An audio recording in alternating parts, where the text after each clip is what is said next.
Assalamualaikum warahmatullahi wabarakatuh. Perkenalkan, nama saya Nabila Hairani dengan NIM 2120030. Di sini saya akan menjelaskan mengenai perkembangan anak usia dini untuk memenuhi tugas mata kuliah psikologi perkembangan. Masa perkembangan anak-anak adalah masa yang penting untuk masa-masa perkembangan berikutnya. Keberhasilan maupun kegagalan dalam perkembangan masa anak-anak cukup berarti untuk masa selanjutnya. Perkembangan anak meliputi perkembangan kognitif atau intelektual, perkembangan sosial, perkembangan emosi, dan perkembangan fisiknya.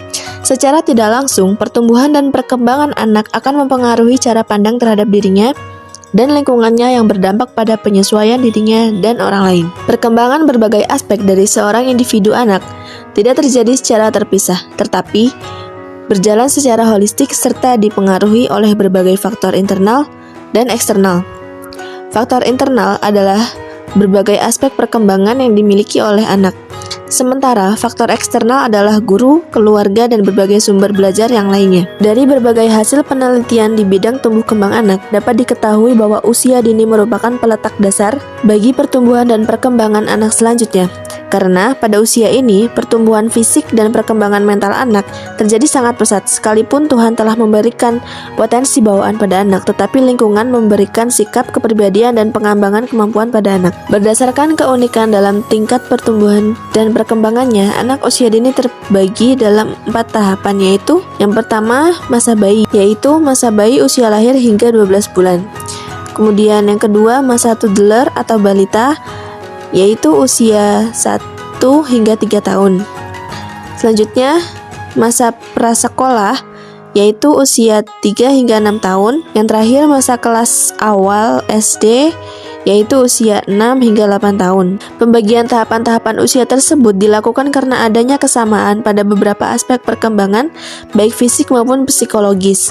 Dapat diklasifikasikan juga bahwa kelompok anak yang berada dalam proses pertumbuhan dan perkembangan yang bersifat unik, artinya memiliki pola pertumbuhan dan perkembangan fisik, kecerdasan, sosial emosional, bahasa, dan komunikasi yang khusus sesuai dengan tingkat pertumbuhan dan perkembangan yang sedang dilalui oleh anak tersebut. Selanjutnya yaitu perkembangan anak pada setiap aspeknya.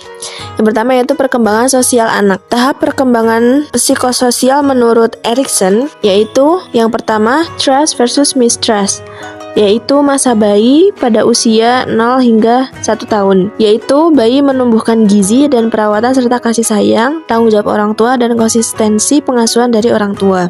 Yang kedua yaitu autonomy versus shame and doubt, yaitu masa baduta usia 1 hingga 2 tahun. Maksudnya kontrol yang lebih baik terhadap diri sendiri dalam lingkungannya, mulai belajar makan, kontrol pembuangan, dan berpakaian. Orang tua meyakinkan bahwa anak bisa dan menghindari terlalu bersikap melindungi. Kemudian yang ketiga, initiative versus guilt, yaitu masa prasekolah usia 2 hingga 6 tahun, yaitu menjalankan aktivitas diri, belajar menerima tanpa rasa salah jika tidak dapat mencapainya, kemudian imajinasi, bermain peran seperti orang dewasa.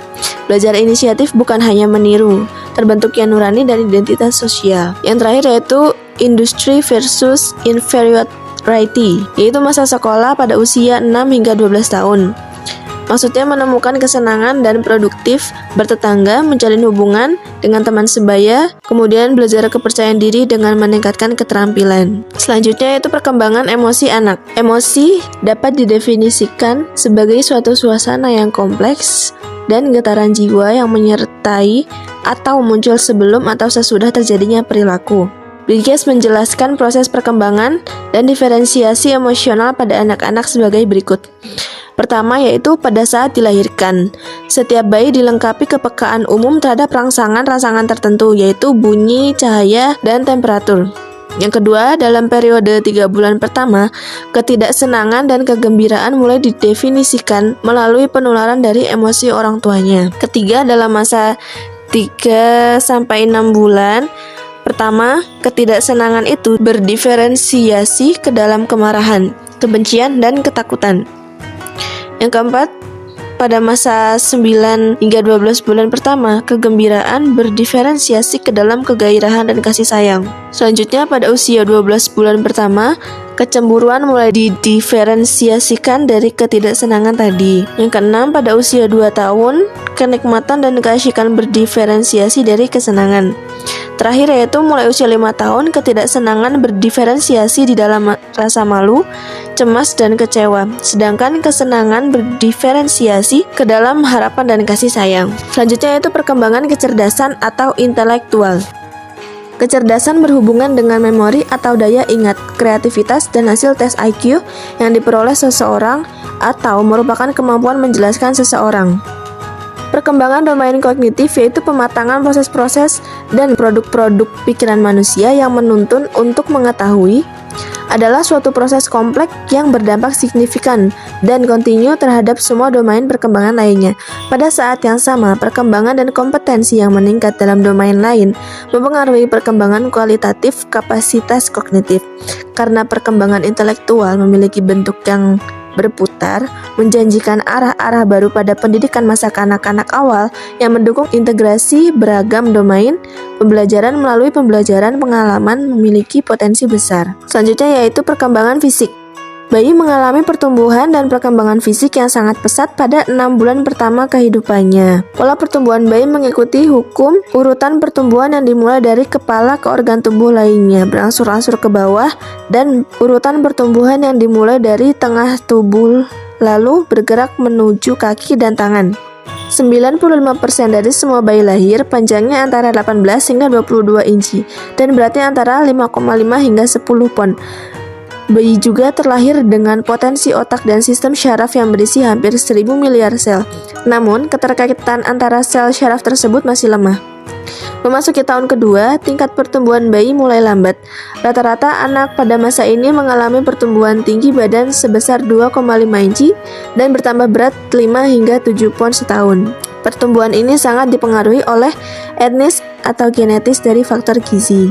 Kemudian pada usia 3 tahun, pertumbuhan otak anak telah mencapai 3/4 otak dewasa, dan pada usia 5 tahun telah mencapai 9/10 otak orang dewasa. Pada masa ini, otak dan kepala tumbuh lebih pesat dibandingkan dengan bagian tubuh lainnya. Kemudian terakhir, perkembangan bahasa yaitu kemampuan anak dalam berbicara diawali dengan kemampuan bayi memproduksi vokal yang dilakukan pada saat bayi menangis. Bayi mampu membedakan suara manusia dari suara-suara objek lainnya pada usia 2 minggu. Kemampuan bahasa bayi yang semakin berkembang dan pada usia 4 bulan bayi telah mulai mengoceh. Pengalaman bahasa bayi diawali dengan motheres, yaitu cara ibu atau orang dewasa sering berbicara pada bayi dengan kalimat-kalimat sederhana. Kemudian kemampuan anak untuk memahami bahasa terutama mulai terlihat sejak bayi berusia 12 hingga 14 bulan.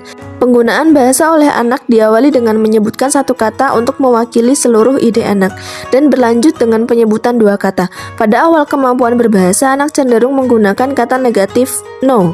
Perbendaharaan kata anak meningkat secara cepat sekali sejak kata pertama diucapkan, yang mencapai rata-rata 200 hingga 275 kata pada usia 2 tahun.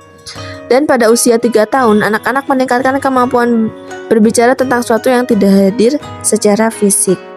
Sekian penjelasan dari saya.